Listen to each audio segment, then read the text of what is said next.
Welcome back, everybody. What you probably already guessed from the title of the video is that we are talking about this gun today. So this is a newly released option from the folks over at Langdon Tactical. This particular one is the LTT Elite Beretta 92. We have a review of this gun with the standard slide on it.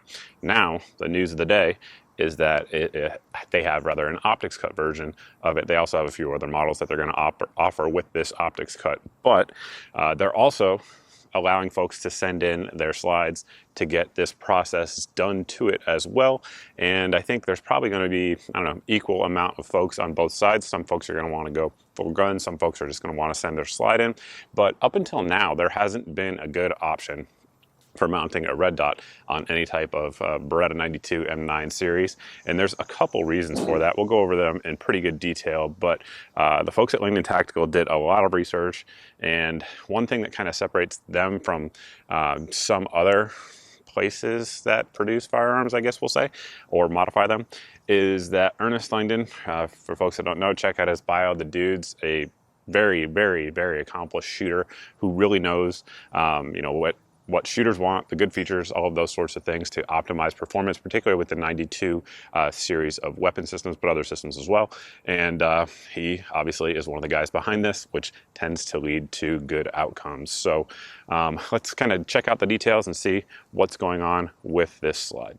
What you guys are looking at here is the optics cut version of the LTT Elite slide, and then just, I guess you'd call it the standard version of the LTT Elite slide. However, this slide actually has a lot of cool stuff in it as well. If you guys haven't seen my video on the LTT Elite, check it out. It will explain a lot more than I'm going to go into here, because in this particular video I kind of want to focus on the optics cut version because that's kind of the new hotness, if you will. So they had to do a bunch of R&D, design a whole lot of parts to get what you guys see here to come to life, if you will. So they'll just sort of start at the most obvious one, right? Anybody who's familiar with the 92 series knows that this little piece right here, which is our firing pin block, which comes all the way up through the slide, and as you're pressing the trigger, goes up, and then it allows the firing pin to be able to go forward and strike the round.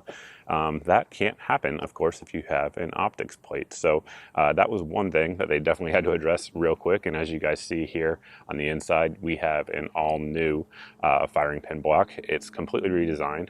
And one of the things they did over at LTT, which is cool, is that all the parts they use are up to all of the standard Beretta specs. So if anybody knows sort of the history of the 92 or M9 series, they had to do some, I guess, improvements along the way to the actual hardness of the steel and types of steel that they were using. So all of that, all of those components rather, are up to Beretta standards on the Langdon Tactical version or better. So that certainly is very cool, but they redesigned it so that way obviously it doesn't have to come up through our slide. And when they did that, one thing they had to do was also redesign the firing pin. So the firing pin is actually different as well.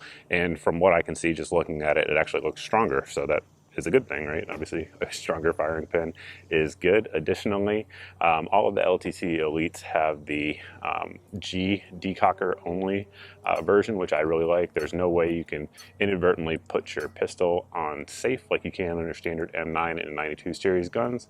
But with that G series decocker, which is ambidextrous for folks that don't know, one problem you have is that it goes up here, as you guys can see on your standard slides, and that wouldn't allow for a low mounting of the optics plate. So they actually had to redesign the decocker as well. As you guys can see, it's cut off here so that it allows for it to actually travel freely and not be impeded by the optics plate, as you could have here on this particular model. Continuing on to the optics plate itself, it is designed for RMR pattern optics. So any of your Holosons, your SROs, your Trijicon RMRs obviously are going to fit on there just fine.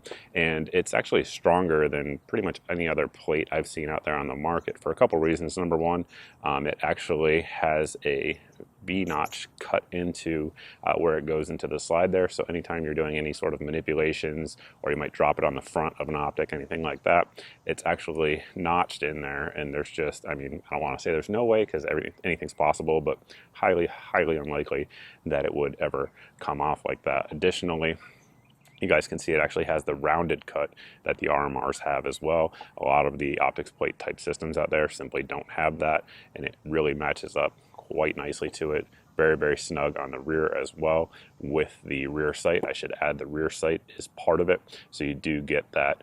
If you guys are ordering just the the slide upgrade kit or whatever, it's going to come with a bunch of stuff, including the rear sight and front sight, which are both, of course, suppressor height sights, which will co-witness with most of your red dot optics out there. Additionally, as some of you guys have probably already noticed, one of the challenges, in addition to the firing pin block, is that in order to mill this thing down nice and low, you can't get too low because then the extractor won't be able to move freely. So they milled it extremely close. I think it's like 0.14 inch off of it, but extremely, extremely close. But again, Ernest knows what he's doing. He doesn't want to get too close to make it weak. So it allows it to get really, really low down, but still allow that extractor to move freely as it needs to do. And the height over bore of the dot for most of your optics is going to be 0.85, which again is lower than just about any system out there. So in terms of folks who are worried about height over bore type issues that you have with optics, it's about as low as you can get and lower than most of your pistol optic systems out there on the market. I'll roll a photo in of how it looks here without the optic mounted on there, but it does have 3 different screws on there to prevent any sort of horizontal or forward torquing that can happen. A lot of systems have 2 screws, and typically they're parallel and just across the bore line. Now, they didn't go with that because this system itself is just inherently stronger, which certainly is good. Additionally, it has plenty of clearance up here before we get towards the chamber for any of your Trijicon SRO models out there as well, because those things like to stick out a little bit because they just want to look ugly for whatever reason. However, I do love the SRO. Video coming on that in the future. Anyway, it does accommodate it, and it's far enough back so that way you have the space there for the rounds to eject without causing any sort of issue. Additionally, what's nice about this plate is that it has raised bosses on it, both for the screws as well as where it interfaces with the base of the optics. So instead of with a lot of milling jobs or plates or whatever the case may be, you basically just get those 2 bosses in the front for your Trijicon RMR type sights. Well, they do it as well for the screws, which again just gives you an added point of, or an added point of safety, of rigidity, of security, and just an improved structure overall. Just a few other points I wanted to discuss here before we close the video out. Number 1 is going to just be red dots on handguns in general. Like it or not, they sort of are the future of handguns, in America, really around the world. As we go forward over the years, you're going to see more and more of them on more and more pistols and more shooters, holsters, those sorts of things. Obviously, I can do a whole video of pros and cons. I actually kind of already have. But one thing it definitely gives you the ability to do better than with iron sights is, just stay threat focused or target focused, superimpose a dot on it. You don't have to worry about where your eye is focused, because the human eye has a hard time, if not it's impossible, to focus on 2 things at the same time at different distances. The red dot solves that problem. It's also great if you're shooting under nods, which is probably not a whole lot of people, and it's also great if you're shooting at things that are moving. If things are moving, and you're moving especially, the red dot becomes very, very important and a bigger advantage. But anyway, that's kind of a rant about red dots. Performance-wise, this particular setup here with this 507 V2 has been flawless. There will be a video on this coming, so stay tuned. You will see a lot more rounds going down range with this particular pistol. But like I said, they offer it with just the milling package from them or in several different pistols. In terms of price, we will throw them up here on the screen so you guys can see it, and that way I don't say it wrong. I believe the milling option is somewhere around the $350-ish range, and links to all that stuff, guys, will be either in the video description or pinned in the comments section. But the Langdon Tactical LTT Elite pistols in general, they're phenomenal. The standard version, which I think you can get for under $1,000 in terms of a semi-custom type of gun, is, in my opinion, a phenomenal value with this package on there, although it's definitely not cheap. It is not cheap.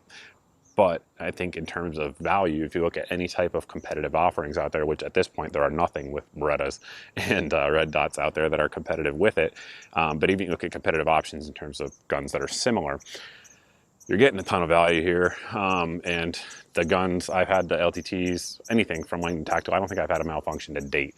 They just put out good stuff. They do great QC. A lot of guys out there, I think, were, kind of staying away from the 92 series guns simply because they couldn't run a dot on it. Well, nowadays that's not the case. And I know there's also a lot of guys that have been buying, rear sight adapters for running a red dot. Well, obviously that has a lot of cons to it, being a higher height over bore, a less secure mounting system, all of those sorts of things. That is resolved here with this particular gun.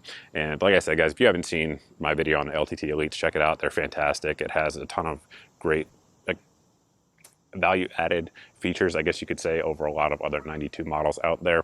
But I don't want to rant about that because I already have. If you guys have any questions about the optics mounted process here, option, those sorts of things, you can post them down below in the comment section. You can also post them over at my Facebook page as well. That's generally speaking the best way to get me, because I do see all the messages over there.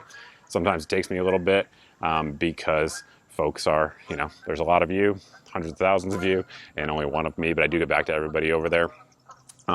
Additionally, if you guys haven't yet signed up for my email, I send out one at most per week, and that way there's no social media giant in between my content and your eyes, because these days the throttling across all social media has been insane, and I don't expect that to get better anytime soon. So yeah, just one email a week at most there as well. I think that's pretty much it. That's the end of my rant. Thanks for watching, guys. I truly appreciate it. I look forward to seeing everybody in the next video.